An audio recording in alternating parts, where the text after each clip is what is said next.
आहे. हो असे नांद तू त्याशी दोघी नारी. नारी म्हणजे बायका आहेत त्याला. किती बायका आहेत त्याला? 2 बायका आहे. कोण कोणत्या 2 बायका आहे? पहिलीचं नाव आहे निवृत्ती आणि दुसरीचं नाव आहे प्रवृत्ती. हो आणि बहुतेकांना माहितीच आहे पहिलीपेक्षा जरा दुसरीच आवडते असते. निवृत्तीच्या मार्गाला कोण जातो महाराज? प्रवृत्तीच्याच मार्गावर आहे. पांढरे कपडे घालून धोतर नेसून पांढरा फेटा बांधून सांगणारे सुद्धा. टाकायला जायचं ना गाडग्या कशाला पोहायचं विठाला.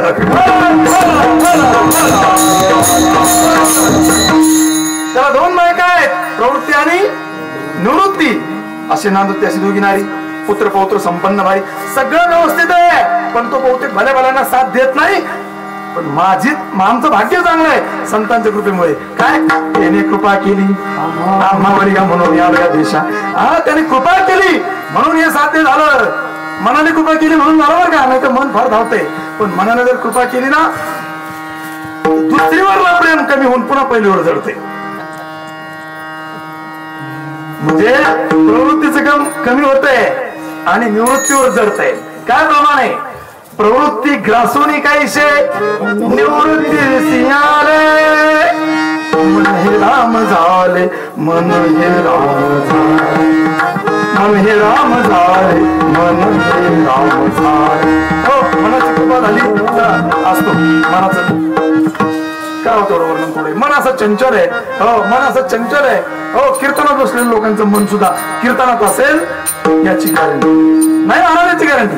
गंभीर महाराज एका ठिकाणी कीर्तनात गेलो तो खानदेशात. मी कीर्तन रंगात आलं. मी तल्लीन झालो सांगायला. समोरच बसलेली बाई वयस्कर हो चांगली. पण मी कीर्तन सांगतोय मी तिला बोलतोय समाजाला बोलतोय पाहतोय आणि तिनं बसले म्हटलं असंच केलं मला. तिनं असं केलं की मी डचकलोच. म्हणजे ओळख नाही पाळख नाही पहिल्यांदाच कीर्तन आलो आणि चहा प्यायला बोलते. काय मावशी गेली आपल्याला. वयस्कर होती आजी. तिला म्हणतो मग कदम महाराज म्हणजे ती नव्हती म्हणत कदम महाराज त्याला जोडलं मी मागचं. पण ती असं करत होती. म्हणजे असं काय करते गाडी सगळं. मला ते विक्षेप सहन नाही झाला. काय होतं मग ती धार तुटते तुम्हाला सांगितलं मी. मग विक्षेप सहन नाही झाला. मी कीर्तन थांबवलं. म्हटलं मावशी काही चहा पाण्याला बोलवतो मला घरी. ती म्हणजे नाही माहिती चहाला कशा बोलू मी तुम्हाला ओळख नाही पळायची. म्हणलं मी तेच म्हणतो ना माझी तुमची ओळख नाही. मग असं कसं काय करतोय मला कसं तुम्हाला नाही बोलतो मी. म्हटलं मग हे असं काय? ती म्हणले अहो आजच मला कळलं. मी कधीच कीर्तनाला येत नाही. पण आज मला कळालं की पैठणचे महाराज यायचे गंभीर महाराज त्यांच्या संग यायचे मुळे महाराज आनंदी महाराज पांचाळ महाराज हे सगळे लोक गायला. फार कीर्तनाचं रंग आहे. शेजारीने मला बळच आणलं आणि उशीर झाला होता निघायला. मागे सोबती नाही कोणी. अंधारात घ्यावं वाटतं एकटे म्हणून गडबडीत आले हो महाराज. म्हटलं हे असं काय केलं ते सांग. लोक पळवलंय मोठं. हे काय असं ते सांग. ते म्हणजे गडबडीत आले हो महाराज. पण काय झालं दरवाजा लावला. दरवाजाला कडी घातली आणि कुलूपही लावले.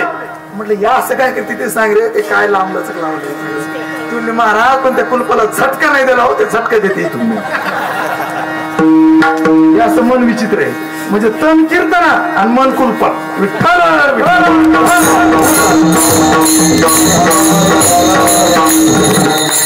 एवढं चंचल मन आहे एवढं विचित्र मन आहे. पण त्या मनाची जर कृपा झाली ना मनवून आलो या देशाला तेव्हाच आहे. हो तुकाराम महाराज तर आपल्या मनाचे उपकार मानतात. भले केले माझ्या मने पंथेने निघाले.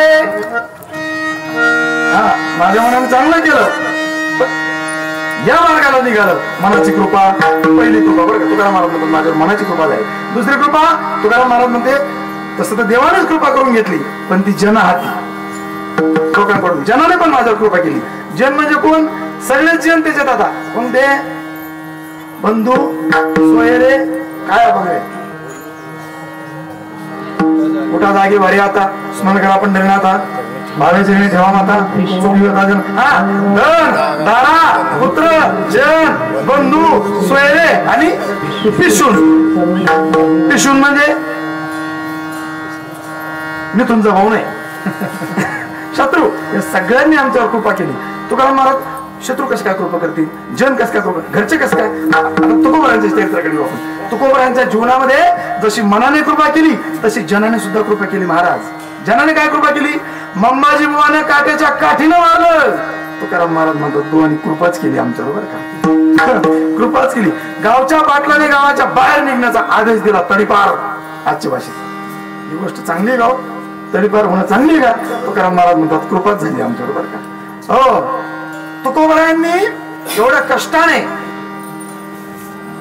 गाथा लिहिली, नामदेवरायाच्या पांडुरंगाच्या कृपेने आज्ञेने गाथा लिहिली आणि रामेश्वर भट्टाने आज्ञा देऊन ती तुकोबरायांच्या हाताने बुडवायला लावली. हो, तुकाराम महाराज म्हणतात ही सुद्धा कृपाच झाली.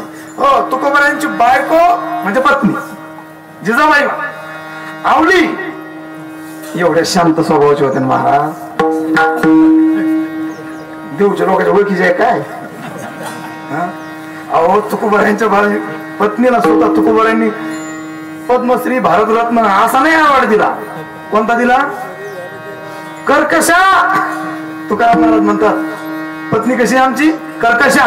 तरी सुद्धा काय कृपाच आहे म्हणतात. कृपा तुकोबरायांचे काय अभंगच आहे. फक्त अभंग म्हणून दाखवतो मी, त्यात सगळं येईल तुम्हाला लक्षात.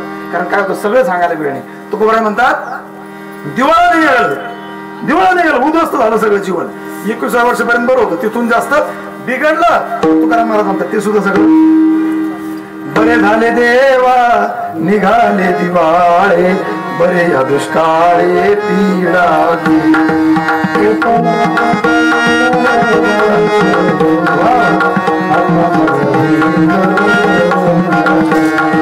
याचा याच्यातलंच आहे सरळ आलं बरं.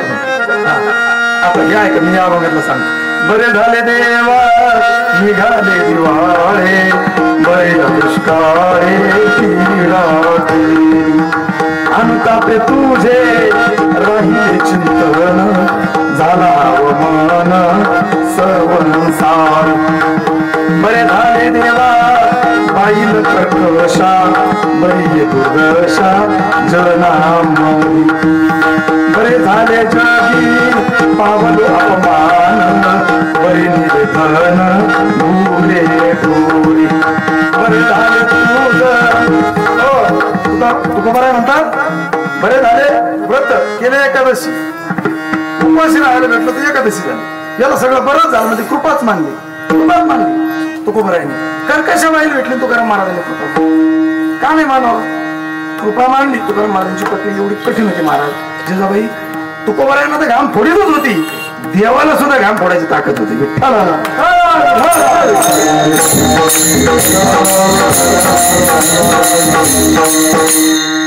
शिकार के टाइम पे कुत्ता फरार.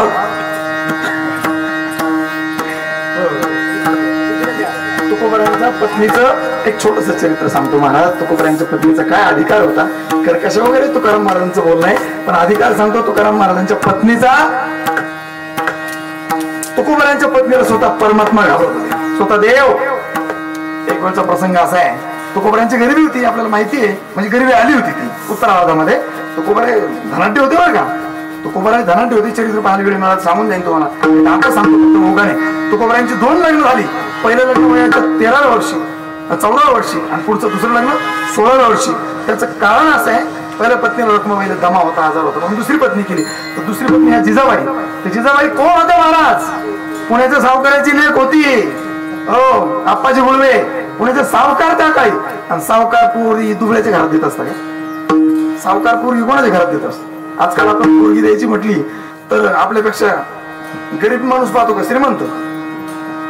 सावकारानं पोरगी बोलवाच्या घरात दिली नाही. तुकाराम महाराज तेवढे सावकारात होते, श्रीमंत होते. पण इकडे आल्यावर अशी दरिद्री अशी गरिबी महाराज पुढे आली महाराजांच्या जीवनामध्ये. लेकरा बाळाचे खायचे वांदे होऊ लागले. हो, आणि म्हणून तुकोबरायांच्या मेवण्याने म्हणजे बायकोच्या बापाने, हा म्हणजे तुम्हाला ते कळत समजा. नाही कधी कधी काय आलं गमती महाराज. आता हा पश्चिम महाराष्ट्र आहे, आमचं मराठवाडा आहे ना. त्यात मला वाटलं तर आमच्याकडे कसं आहे, भाषा वेगवेगळी असते ना बोलण्याची. कधी कधी आमच्याकडे माणसं मेल्यावर जातात समजा. आता तसा प्रकारे म्हणला तर इकडे मेवणा सासरा असं म्हणजे एकच आहे समजा. तुकोबरायांच्या मेवण्याने म्हणजे पत्नीच्या भावाने. शब्द बदल असतो कधी कधी शब्दात बदल होतो. एका भाकरीचे 4 तुकडे केले.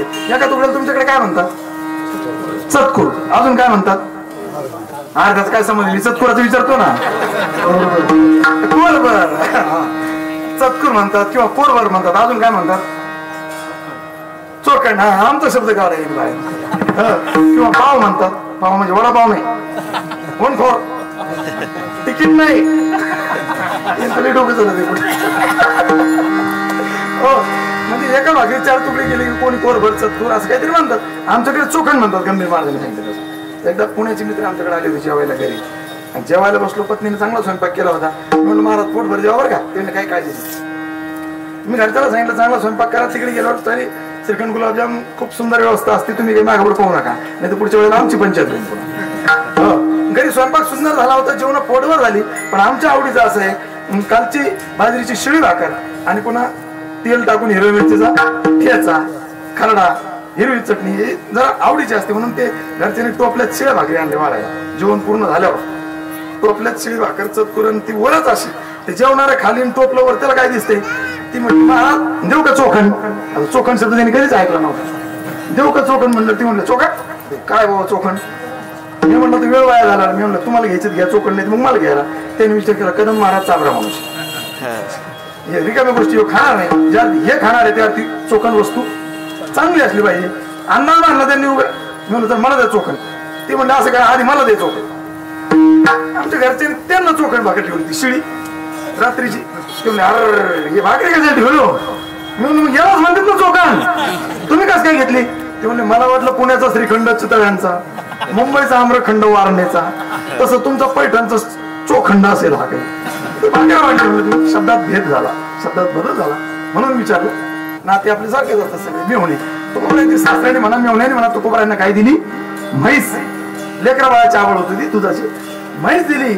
म्हैस व्याली, दूध देऊ लागली. हो घरात दूध दुप्त झालं. पण तुकोबरायांचं प्रेम प्रपंचापेक्षा जास्त देवावर होतं ना. हो ज्याचं प्रेम असतं की पहिली गोष्ट त्याला तिकडे आठवते, तिकडे जाऊ देत होती. हो तुकोबरायांनी पत्नीला विनंती केली. आवले आवले दूध फार सुंदर आहे. म्हटली मग मला असं वाटतं तू जर तांब्याभर दूध देशील तर मी पांडुरंगाला घेऊन जाईन. मग पहिले बाबाच्या फार सुंदर वागत करतो. मग पहिले बाबा म्हणतात आवले शुद्ध करून आपुले अंतर. तू जर देशील तांब्याभर तरी देवाशी सत्वर जाऊन पाहिजे. पहिले बाबाची हो देवाला पाहिजे बरं का मी तांबा दूध दे. अरे दे. हो जिजाबाईंनी दूध दिलं बरं का, तांब्याभर दूध दिलं. आणि तुकोबाने ते दूध घेऊन पांडुरंगाच्या मंदिरात गेले. हो पांडुरंगाच्या मंदिरात गेल्याबरोबर देवाला काय आनंद झाला म्हणून सांगू तुम्हाला. देवाला आनंद झाला. हो देव म्हटले तुकोबा, अहो तुकोबा खूप जुनी आठवण जागी केली. किती दिवसाने तुम्ही माझ्याकडे दूध घेऊन आलात. या अगोदर तुम्ही मला कधी दूध पाजलं होतं. कधी दूध पाजलं होतं. नामदेवरायच्या अवतारामध्ये. नामदेवरायच्या अवतारामध्ये तुम्हाला दूध पाजलं मला आठवतं. हो नामदेवराय देवाला दूध घेऊन जायचे पंढरीमध्ये. असं दूध पियो मोरे गोविंद लाला, दूध पियो मोरे गोविंद लाला, दूध पियो मोरे गोविंद लाला, दूध पियो मोरे गोविंद लाला. नामदेवराय देवाला दूध घेऊन जायचे, देवाला आग्रह करायचे आणि म्हणायचे देवा हे दूध साधं नाही, हे दूध कसं आहे.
देखा ऐसा भगत मैं कबू न पाया.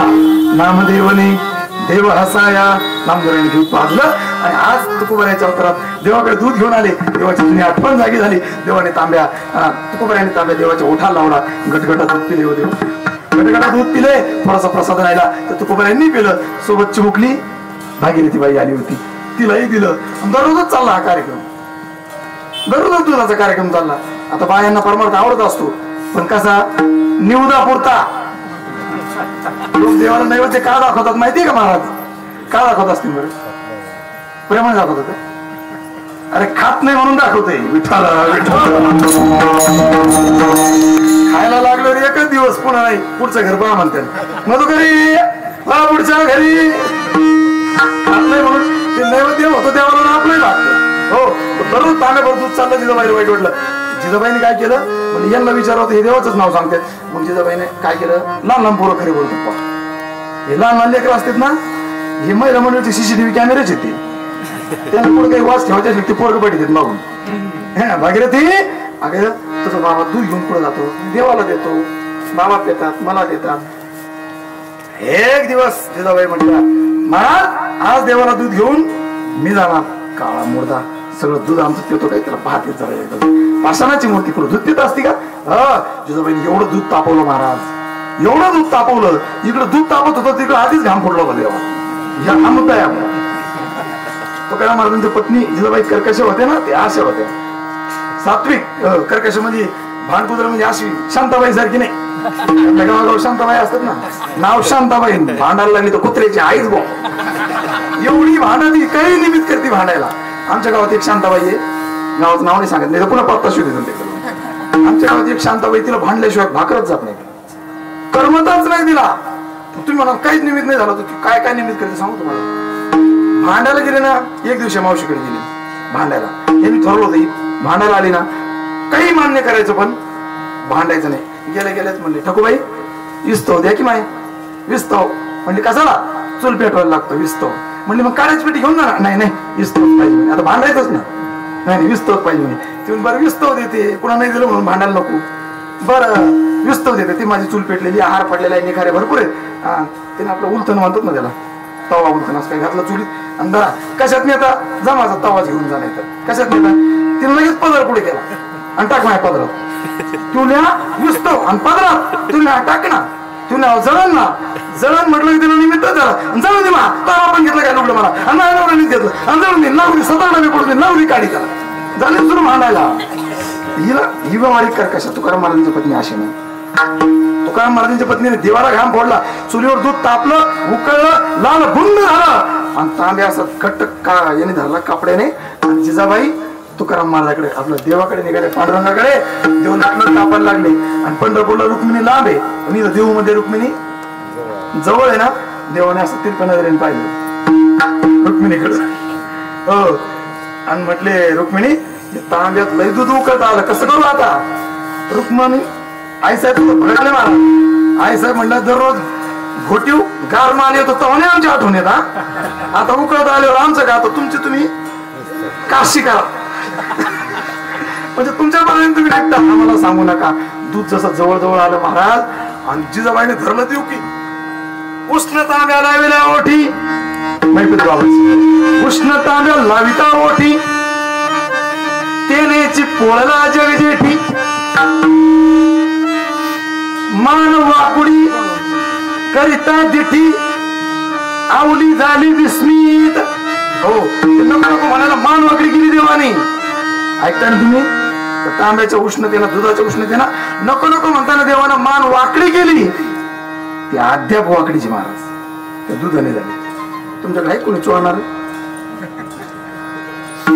देवाच्या ओठाला फोड आला. हो फोड आला.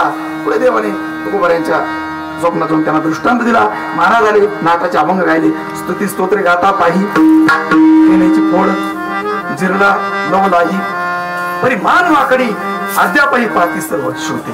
असं महाराजांनी वर्णन केलंय. आणि म्हणून अशी तुकोबाऱ्यांची पत्नी कर्कश होती म्हणून हिला बरं नाही म्हणावं काय म्हणावं. तुकाराम महाराज म्हणतात हे बरं झालं. बरे झाले देवा बाईल कर्कशा. आता ही बाईची कृपा म्हणजे पत्नीची कृपा झाली जनामध्ये. मनाची कृपा पाहिली आपण ही जनामध्ये पत्नीची कृपा, गावच्या पाटलाची कृपा, रामेश्वर भट्टाची कृपा, मग माझीवाची कृपा, अशा अनेक कृपा ही जनाची कृपा आहे. हा तिसरी कृपा आहे वेदाची म्हणजे शास्त्राची. चौथी कृपा देवाची आणि अत्यंत महत्वाची शेवटची कृपा ती संतांची. अभंगात तुकाराम मला संतांची माझ्या कृपा झाली सांगतात ना, म्हणून 4-5 जणांची आपण कृपा पाहत होतो. पण आता त्याच्यावर विचार न करता सविस्तर आपण फक्त आठवण करून देऊ. हो, शास्त्राची सुद्धा कृपा पाहिजे बरं का, ग्रंथाची कृपा पाहिजे. वेदाची कृपा जर नसेल तर आपल्याला वाचून सुद्धा कळत नाही. दुर्दैवानं आज कितीतरी साहित्यिक कीर्तनकार झालेले आहेत. संस्थेत जायला नको, मधुकरी खायला नको, काही साधना करायला नको, गुरुचरणी सेवा करायला नको, शाळेतून रिटायर झाले का कीर्तनाचे धंदे झाले बऱ्याच. मान आहे वगैरे माझा विरोध नाही गंभीर महाराज कुणालाच. सकाळशी येथे आहे अधिकार, स्त्रिया नारी न मुली कोणी काहीच नाही, पण योग्यता बनवून इकडे या. हो, योग्यता बनवून या. पुस्तक वाचून हे काम होत नसतं. तर वेदाची कृपा पाहिजे. हो, देवाची कृपा पाहिजे. देव तर कृपावरच आहे. हो, आणि तुकाराम महाराज म्हणतात तशी आमच्यावर वेदाची कृपा झाली, देवाची कृपा झाली, जनाची कृपा झाली, मनाची कृपा झाली आणि शेवटी माझ्यावर संतांची सुद्धा कृपा झाली. हो, संतांची कृपा झाली. संतांनी मला चरणाच्या जवळ केलं. आता संतांनी फक्त मी आता काय वेगळा होणार आहे का अशी अपेक्षा बाळगतो. ते महाराज अभंगाच्या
संतांनी कृपा केली आणि आपल्या चरणाच्या जवळ ठाव दिला. आता मी वेगळा कशाला होईल, तुम्ही सौती कृपा केली. हा, आणि कशी कृपा केली? गंगेचा आली ओघाची कृपेला दृष्टांत दिला. हो, कशी कृपा केली? अखंड कृपा. त्यासाठी गंगेचा दृष्टांत आहे. हो, गंगा कधी खंडित होते का? इतर नद्यांवर धरणं बांधले लोकांनी म्हणून त्या खंडित झाल्या. पण गंगा अजून यायचा मायचा लाल तिच्यावर धरण बांधणार. हो, हिमालयातून निघाल्यापासून गंगा सागराला जाऊन मिळेपर्यंत नॉन स्टॉप आणि अखंड चालते. तिचं नाव गंगा. दृष्टांत शेवटचा दिला महाराजांनी. गंगे चाली ओघाची अशी संतांनी कृपा केली. आणि त्या नेमकं कृपा काय काय केली 1-2 उदाहरणं त्यातले सांगितले. काय कृपा केली? जसं मायबाप आपल्या लेकराचा सांभाळ करतात ना,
सम. आपण आतापर्यंत प्रस्तावनेत होतो. पहिल्या चरणातून मी पुढे बोलत बोलत गेलो आणि मला जे बोलायचं ते प्रमाण त्याने तिसऱ्या चरणात दिलं. नाही तर काही लोक नियमानेच सांगतात महाराज कुठं का सांग, पहिलं झालं होतं आता दुसरा आला असेल मला. अरे तू स्टॉप निघून गेला, तू झोपला होता का जागी आहे तेव्हा माझा सांभाळ आई वडील आपल्या लेकराचा जसा करतात ना तसा केला. किंबहुना माझ्या मायबापाच आहे म्हणून त्यांनी सांभाळ केला. सांभाळले माय बापा. आणि अजून काय केलं तापा वेगळा. तापापासून मला वेगळं केलं. ताप आता विचार सागराचा वेदांताच्या दृष्टीने विचार करायचा. तापाचे प्रकार किती? 3 आहेत. कोण म्हणते? आध्यात्मिक, आदिदैविक आणि आदिभौतिक. हा वेदांताचा भाग झाला. या तापापासून तर मुक्त केलंच, पण खरं तर संतांनी जीवाला त्रिविध तापातून मुक्त केलंच, पण संतांनी जीवाला संसाराच्या तापातून संसाराच्या आणि तुकोबारायांच्या जीवनाचा जर विचार करायचा झाला तर तुकोबारायांनी सुद्धा प्रत्यक्ष एकाला तापापासून मुक्ती दिली. त्यांचं नाव रामेश्वर भट्ट वाघोलीचे. हो, ते पुढे तुकोबारायांचे भक्त झाले, टाळकरी झाले. 14 जणात त्यांचा पण नंबर आहे. हो, पण त्यांच्या अंगाचा एकदा 10 होऊ लागला होता. प्रसंग असा आहे, आठवण करून देऊन जातो आपण जाणकार म्हणजे यार ऐकून बहुश होतात. वाघोलीचे रामेश्वर भट्ट एकदा पुण्याकडे प्रवास करत असताना अंगडशाह नावाचा एक फकीर होता. त्याची एक विहीर होती 12 आड. ती आड अछूत होती. अछूत म्हणजे स्पर्श कोणी करायचं नाही. पण हे रामेश्वर भट्टाला माहित नव्हतं. त्यांनी तिच्यात बुडी मारली, बुडी घेतली, आंघोळ करू लागले तेव्हा त्या अंगडशाहने पाहिलं आणि पाहिल्या बरोबर शाप देऊन टाकला. आयशे डुबते राहो. हो महाराज तो सिद्धीचा होता अंगडशाह फकीर. त्यांनी आयशे डुबतो असं सांगितलं बरोबर रामेश्वर भट्ट वर आले का अंगाचा 10 व्हायचा. आणि पाण्यात डुबले की बरं वाटायचं. काय करावं कारण रामेश्वर भट्टांनी तुकोबारायांच्या गाथा बुडविले होता. रामेश्वर भट्टांनी तुकोबारायांचा द्वेष केला होता. रामेश्वर भट्टांनी ऑर्डर करून तुकोबारायांना गावाच्या बाहेर काढायचं सांगितलं होतं. पण भगवंतानीच लीला करून घेतली ना. अंगडशाह रामेश्वर भट्टाला शाप दिला, अंगाचा 10 होऊ लागला. पण रामेश्वर भट्ट आळंदीच्या ज्ञानोबारायांचे भक्त होते. अंगावर शिष्याच्या हाताने गळती धरूनच आळंदीला गेले महाराज आणि अनुष्ठान केलं ज्ञानोबारायांचं. हो, आणि मग ज्ञानोबारायांनी स्वप्नात जाऊन रामेश्वर भट्टाला सांगितलं. रामेश्वर भट्टाचा स्वतःचा अभंग तुम्हाला सांगतो. रामेश्वर भट्ट म्हणतात तुकोबारायांच्या बाबतीत मला प्रचिती आलेली आहे. मी असं तसं नाही बोलत. हो, तुकोबारायांची माझी मजा झाली रोकडी, माझी मजा आली रोकडी प्रचित होऊन फजित दुःख पावे त्याची काही द्वेषिताचा करिता अंतरी व्यथा या श्री भोवत झाली. मग काय केलं महाराज? मग आळंदीला गेलो. ज्ञानेश्वरी स्वप्नी काय ज्ञानेश्वरी काय असं ते पाठ नाही कोणा माझ्या लक्षात येत नाही, पण त्याचा अर्थ सांगतो. ज्ञानेश्वरी स्वप्नी येऊनी ज्ञानेश्वर महाराजांनी स्वप्नात येऊन सांगितलं काय? तुका सर्वश्रेष्ठ प्रिया माथोर अवतार नामयाचा त्याची तुझं काही घडली रे निंदा म्हणून बाधा जडली तुझं. आता एककरी सांगन ते तुला शरण राही त्याला निश्चयसी. आणि त्याला जर शरण गेला तर दर्शनेच तुझ्या दोषा परिहार. तुकोबारायांनी शरण घ्या. सगळं सोडून दिलं महाराजांच्या चरणातली भावना, सगळा अहंकार दूर ठेवला आणि रामेश्वर भट्ट तुकोबारायांच्या चरणाला येऊन लागले. अंगाचा झालेला दाह जाण्याची भावना झाला बरोबर शांत झाला. केलो तापा वेगळा सांभाळले माय बापा, केलो तापा वेगळा अशी ज्यांची ताकद आहे त्या संतांच्या चरणाजवळ जाऊन तुकाराम महाराज म्हणतात आता होई काही वेगळा. संत हो, आपण माझ्यावर एवढीच कृपा नाही केली तर आपण प्रेमामृत पाना देऊन एवढं मला तृप्त केलं की आपल्याबद्दल वर्णन करायला शब्द असताना शब्द एरवी तुकोबारायांच्या बाबतीत बोलायचं झालं तर तुकाराम महाराज स्वतः म्हणतात आमची शब्दाची काय ताकद आहे.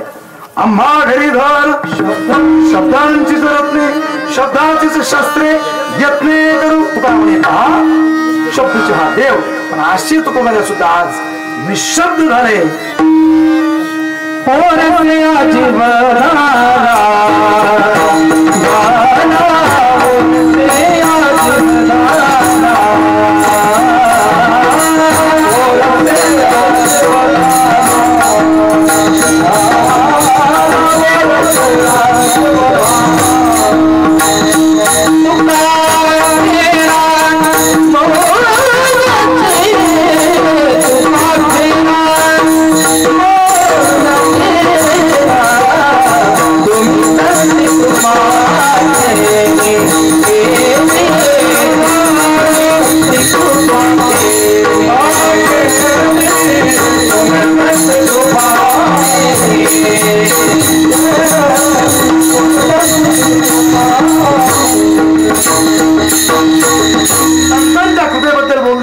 तुकोबाराय निशब्द झाले. वर्षे अजीव झाला आणि तुका गेला मौन्याची. विठोबा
आज फाल्गुन वद्य द्वितीया दुसरी तिथी म्हणजे बीज. आणि ही बीज तुकोबारायांचा वैकुंठ गमन सोहळा म्हणून आपण साजरी करतो. आपल्याकडे वेळ आहे 7 ते 8 मिनिटाचा. तेवढ्याच वेळेत आपण महाराजांचा चरित्र कारण आपण अभंग असा निवडला होता ज्यामध्ये तुकोबारायांचं काही जीवन पटलावर प्रकाश करता येईल म्हणून आपण काही गोष्टी तिकडे पाहिल्या. आता या वेळेमध्ये उरलेल्या नियोजित वेळेमध्ये आपण महाराजांच्या वैकुंठ गमन सोहळ्यापर्यंत पोहोचू. आपल्या सर्वांना ज्ञात आहे, विदित आहे, तुकोबारायांच्या घराण्यामध्ये मागील 8 पिढ्यांपासून वारी होती. त्याचं फलित म्हणून विश्वंभर बाबा थकले तर वारीला जाता येणार म्हणून साक्षात पांडुरंग परमात्मा इथे आले. महाराजांना दृष्टांत झाला. पुढे 8 पिढ्या विश्वंभर बाबाचे हरिबा, पदाजीबा, विठोबा, कान्होबा, बोलोबा, तुकोबारायापर्यंत. आणि या मोरे घराण्यामध्ये आंबिले आता वेळ फारच कमी बरं, कोणी बोलू नका. हो, तुकोबारायांच्या घराण्यामध्ये या मोरे घराण्यामध्ये शके 1530 साली जगद्गुरु श्री तुकोबारायांचा प्रगटीकरण झालं, अवतार झाला. तुकोबारायांचा अवतार रामेश्वर भट्ट स्वतः म्हणतात, निळोबाराय सांगतात. तो अवतार कोणाचा आहे? पांडुरंगाचा आहे. म्हणे रामेश्वर भट्ट तुझ्या तुका किंवा आपण आरती म्हणतो की नाही सगळे तुकिता तुलशी ब्रह्म तुका रामेश्वर. या घराण्यामध्ये त्या घराण्याच्या पुण्याईने, या गावाच्या पुण्याईने, या जिल्ह्याच्या पुण्याईने हो सगळा महाराष्ट्र एका बाजूला आहे महाराज आणि हा पुणे जिल्हा एका बाजूला आहे. हा पुणे जिल्हा संतांची भूमीच आहे. हो, आतापासून इथेपर्यंत आम्ही एवढं फिरतो. या पुणे जिल्ह्यात इतक्या नद्या कोणत्या जिल्ह्यात नाही. हो, या पुणे जिल्ह्यात इतके संत कोणत्या जिल्ह्यात नाही. हो, पुणे जिल्ह्यात इतके राजकारणी धुरंधर कोणत्या जिल्ह्यात नाही. हो, पुणे जिल्ह्यात इतके पांढरे बक्क माणसं कोणत्या जिल्ह्यात. पुणे जिल्ह्यात इतके आता अजिबात पुढचं सांगणार. भाग्यवान आहात आपण खरंच. आणि आम्ही भाग्यवान तुमच्या मागे मागे तुम्ही आम्हाला इथे येऊ तरी देता. महाराजांच्या भूमीत आम्हाला यायचं हो म्हणून महाराजांनी या भूमीत, नाही तर तुकाराम महाराजांनी लोक कोणच निवडलं का? विमानतळाचं नाही आपलं तिकडे औरंगाबाद जिल्ह्यात महाराजांनी पुणे जिल्हा निवडला. देवभूमीत महाराजांचं प्रगटीकरण झालं, अवतार झाला शके 1530 मध्ये. पटकन चालू पुढे. आता कळ आवडू लागले तुकोबाराय, मोठे झाले, किशोरावस्था, पौगंडावस्था.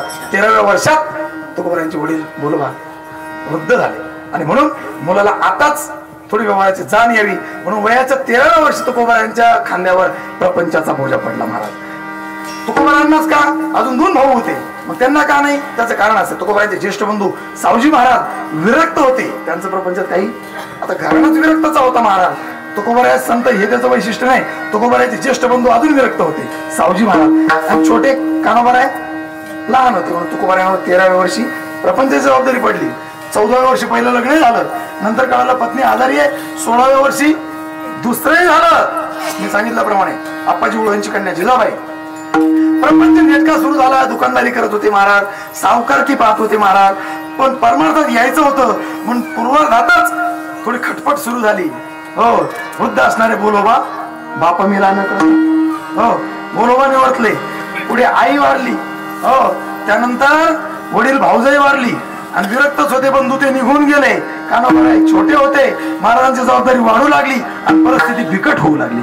एवढी बिकट झाली तुकोबारायांच्या 21व्या वर्षी, पूर्ण तुकोबारायांचं जीवन 42-41 वर्षाचं आहे, त्यामध्ये 21व्या वर्षी या पुणे प्रांतामध्ये प्रचंड दुष्काळ पडला.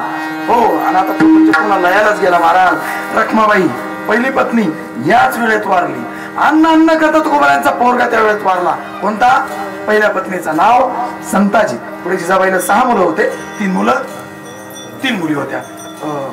विठ्ठल, माधव आणि नारायण बुवा हे लहान होते. महाराज गेले तेव्हा यांचा जन्म झालेला नव्हता. आणि काशी, भागीरथी, गंगा अशा 3 मुली होत्या. 21व्या वर्षी काळ विकट आला आणि त्रासलेच महाराज एकदाच या प्रपंच कंटाळले आणि निघाले गावाच्या बाहेर साधना आराधना करायला. कुठे पोहोचले? भंडारा, वरोड्या. भामचंद्र महाराजांनी आराधना केली. महाराज 1-2 वर्षाचा काळ फलीभूत झाला. 23व्या वर्षी तर महाराजांना पांडुरंगाने दर्शन दिलं. हो, पुढे 24व्या वर्षी पुढे महाराजांना गुरुकृपा, माघ शुद्ध दशमी, गुरुवार, हो, रामकृष्णारी मंत्र भेटला. महाराजांनी त्याची साधना केली आणि 26व्या वर्षी पांडुरंगे नामदेवे येऊन स्वप्नात सवे पांडुरंग नामदेवरायांनी आणि पांडुरंगाने स्वप्नात येऊन महाराजांना कवित्व अभंग रचना करण्याचा उपदेश केला, आज्ञा दिली. त्याप्रमाणे काव्य रचना सुरू झाली. 4 वर्षात गाथा लिहून तयार झाली आणि बाकीच्या कुटाळ मंडळाच्या माध्यमातून रामेश्वर भट्टांच्या ऑर्डर ती बुडवावी लागली. पण त्याचं फलित असं निघलं महाराज. सोन्याची परीक्षा जाळल्याशिवाय नाही, सोनीच्या परीक्षा घासल्याशिवाय नाही. हो, तुकोबारायांचं जीवन घासून निघालं, तुकोबारायांचं जीवन बुडून निघालं, तुकोबारायांचं जीवन तासून निघालं. आणि जी गाथा पांडुरंगाच्या कृपेने एवढ्या कष्टाने लिहिली होती तीच गाथा स्वहस्ताने घडवण्याची वेळ आली. महाराज त्रासले, चिरलांतकरण फाटलं आणि त्या डोहापासून महाराज घराकडे आलेच नाही. महाराज परत फिरले नाही. 13 दिवस पर्यंत जगद्गुरु तुकोबारायांनी तिथे निश्चक्र उपोषण केलं आणि 13व्या दिवशी बाळवेश घेऊन श्रीहरी भेटला. हो, आणि गावकऱ्यांना तुकोबारायांनी स्वप्नात येऊन सांगितलं तुकोबारायांना. त्याप्रमाणे तुकोबारायांचे जे भक्त मंडळी होते, 14 शिष्य होते तुकोबारायांचे, सगळे येलवाडीकर, लोहकरे, पुणेकर, तारागाव चिखलीचे, गावचे मधाजी पंत कुलकर्णी होते, लोहगावचे 4 मंडळी होते, आबाजी पंत होते, शोभा कासार होते, नावजी माळी होते. 14 मंडळी. यांच्या कानावर शब्द गेला. धडाधड लोकांनी या इंद्राणीच्या डोहामध्ये उड्या मारल्या आणि खालून वरून दगडाने बांधलेल्या होया पण अशा पाण्यावर लाह्या तराव्या असा तरल्या. जळी दगडा सहित होया दिव्य जीवन तुकाराम महाराजांचं असं राहिलं. 30 वर्षापासून पुढे तुकारामाने खूप कीर्तन केले, परिसर पिंजून काढला, भक्तीचा डांगोरा पिटवला, अनेक लोक सन्मान करायला लावले. त्याचं हे फलित आहे. आज आपण कीर्तन प्रवचन करतोय. महाराजांचे उपकार आहेत. महाराजांनी आपल्याला दिशा दाखवली. 40 वर्ष पूर्ण वय झालं महाराजांचं. शके 1571. हो, फाल्गुन महिना उजाडला आणि महाराज विरक्त अवस्थेत जाऊ लागले. महाराज विचार करू लागले किती म्हणून आतापर्यंत मी लोकांसाठी सांगितलं. हो, लोकांना उपदेश केला, हात जोडले, त्यांचे पाया पडलो. अरे भजन करा, लागून या पाया तुम्हाला करे टाळी बोला मुखीला. हातपाय पडलो, हातपाय नाही पडले, हातपाय पडून ज्यांना कळलं त्यांनी घेतलं, ज्यांना हातपाय पडून नाही कळलं नावेला झाली. हो, वैराग्य मूर्ती असणार तुकोबाराने सुद्धा षष्ठीचा प्रयोग केला. म्हणजे काय? शिवे दिले, शिवे. हो, किती सांगू तरी खूप शिव्या दिल्या महाराजांनी. शिव्या दिला म्हणून काही लोक भजनाला लागले, पण काही लोकांवर काहीच प्रभाव झाला नाही. शवळलेले दगड होते ते. महाराज कंटाळे आणि महाराजांनी देवालाच प्रार्थना केली. आता दिसू नये जना ऐसे वाट तसे नारायणा. जेवढं करायचं तेवढं केलं. थकलो. हो, आणि महाराजांनी जाण्याचा निर्णय घेतला वैकुंठाला. महाराजांचं मूळ ठिकाण वैकुंठच होतं. महाराज वैकुंठाला जाण्याचा निर्णय घेतला. विचार करतच होते की तेवढ्या संकाधिक संत आले आणि तुकोबाराने त्यांनी विनंती केली, तुम्ही संकाधिक संत म्हणून कृपा हे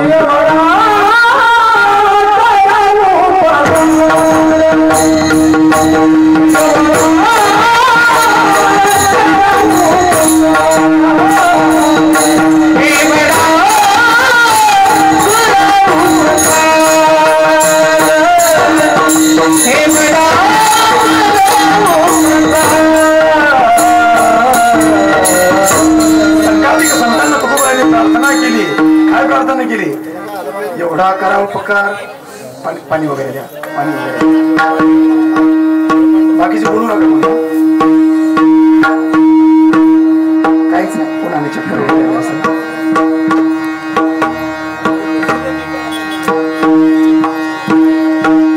भजन करा, सगळं भजन करा. विठ्ठल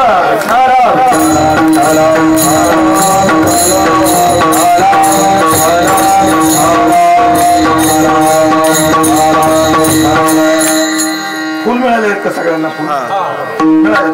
आता 2 मिनिटांमध्ये लक्षपूर्वक फक्त ऐका. महाराजांना आपण प्रत्यक्ष ओळखून आला जाताना हो संघाधिक संघांकडून निरोप गेला. संघाधिक संघाकडून निरोप गेला. त्याप्रमाणे अगदी गौरालाही प्रार्थना केली महाराजांनी, आईसाहेबांनाही प्रार्थना केली, शेषालाही प्रार्थना केली.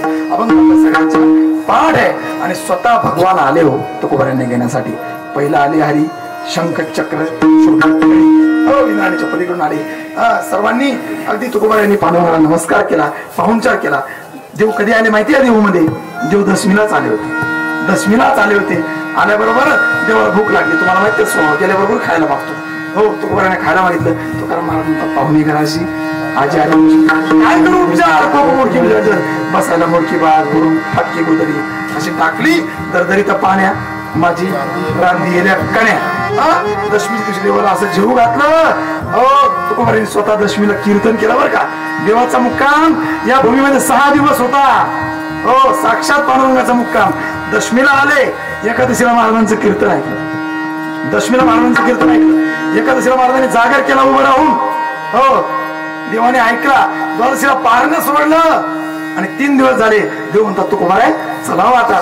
नाही मी ज्या समाजाच्या उद्धारासाठी आलो होतो त्यांना घेऊन येईल, मी एकटा नाही येणार. हो प्रभू रामचंद्रांनी सगळी अयोध्या निधी होती ना, मी लोकांना घेणार आहे. देवाचा नावेला झाला म्हटलं चला घ्या. मग तुकाराम महाराज लोकांना म्हणू लागले चला आपल्याला वैकुंठाला जायचं, चला आपल्याला वैकुंठाला जायचं. कोणीच यायला तयार नाही, टाळकरी पण यायला तयार नाही. हो घरच्या पिराला म्हटले जिजाबाईला अगं चल. ती म्हटली म्हैस दुसऱ्यांदा गाभणे जमणार नाही. हो वैकुंठाला यायला कोणी तयार नाही. पण तुकाराम महाराजांनी देवाला अजून 3 दिवस थांबवलं. पहिले 3 दिवस गेले. तुकाराम महाराज म्हटले असं आहे आता शेवटचा सण आहे, तेवढा सण आपण खाऊ. होळी रे होळी पुरणपोळी. हो पुरणपोळी खाल्ली महाराज. आणि त्याच्यानंतर म्हटले चला. म्हटलं नाही आता धुळवड पण खेळू. प्रतिपदा पण केली, धुळवड झाली. आणि मग आजचा दिवस उगवला फाल्गुन मध्य तृतीया शके 1571 वार शनिवार. हो आणि या दिवशी सकाळपासून महाराजांनी वैकुंठाला जाण्याचं सगळ्यांना माहीत झालं होतं. लोक जमा झाले, तारकरी जमा झाले, वैष्णव जमा झाले. पांडुरंग परमात्मा स्वतः विमान गरुड येतो पडत. हो नाभी नाभी म्हणे त्वरे. हो विमान घेऊन पांडुरंग परमात्मा आले. आणि तुकोबारायांना पाहायला लोक आले होते. पण नरदेहाचा नियम म्हणून तुकोबारायांना घ्यायला सुद्धा एक जण आला होता. त्याचं नाव काळ यम आला होता. तो म्हणला तुकाराम महाराज हे मृत्यूलोक आहे, माझा स्वीकार करा आणि मग वैकुंठाला निघा, विमानात बसा. तुकाराम महाराज म्हटले आपला परिचय काय? ते म्हटले मला काळ म्हणतात. काळ म्हणतात का? या इकडे, नाहीतर विमान थोडं वरच होत. हो तुकाराम महाराजांनी काळाला म्हणले या इकडे वाका खाली. आणि काळाच्या माथ्यावर पाय देऊन तुकाराम महाराज विमानामध्ये विराजमान झाले. आणि रामेश्वर भट्ट म्हणतात सगळ्यांच्या देखत देखत मने रामेश्वर सकळा पुसोडी गेला तो विमानी. आता नाही महाराज अभंग म्हणतील सुंदर 3च चरणाचा. आणि त्याच्या शेवटच्या चरणाला आपण पुष्पवृष्टी करू. वेळ निश्चित 2-5 मिनिटं पुढे झालाय. पण महाराजांचा वैकुंठ सोहळा आपण पाहतोय. ही मोठी आणि भाग्याची गोष्ट आहे. महाराज जाता जाता लोकांनी आशीर्वाद मागितला. तुकाराम महाराजांनी आशीर्वाद दिला कर्मधर्म तुम्हा असावी कल्याण घ्या माझे वचन आशीर्वाद. आणि निघताना तुकोबारांनी शेवटी लोकांनी एकदा हात जोडले आणि तुकोबारा गाऊ लागले. आम्ही जातो तुम्ही कृपा सोड्या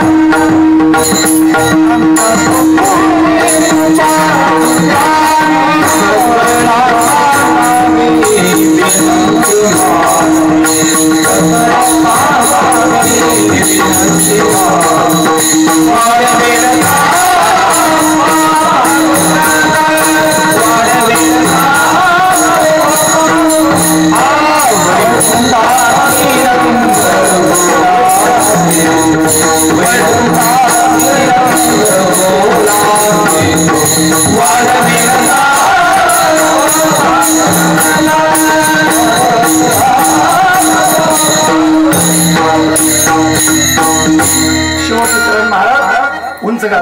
षड्जला गातील अगदी करून रसात विरळ रसात महाराज पडल्याबरोबर सर्वांनी जगद्गुरूंच्या प्रतिमेकडे पुष्पवृष्टी करायची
करविली तैशी केली कटकट वाकुडी काढणी देवदाने एक वाक्यामध्ये पर्याय देतो. आपण सर्व तुकोबारायांची बाईक मंडळी आहोत, वारकरी आहोत. आपण मी तुकोबारायांचं चरित्र माझ्या अल्पबुद्धीने मांडण्याचा प्रयत्न केला. आपण गोड करून घेतला. सोहळ्याचे साक्षीदार झालात. आपण भाग्यवान आहोत. अण्णांनी या ठिकाणी आम्हाला निमंत्रित केलं. पुन्हा एकदा जोगेश्वरी ना जोगेश्वरी प्रसाद दिंडळी श्रीनगर काळेवाडी राहत देऊ पंचकृषी आपल्या सर्वांच्या मनापासून धन्यवाद. गंभीर महाराज अवचार, अभंग महाराज मुळे, अभंग महाराज पांचा, आमचे पांचा महाराज आपण खूप सुंदर साथ दिलीत. आपल्या सर्वांच्या मनापासून धन्यवाद.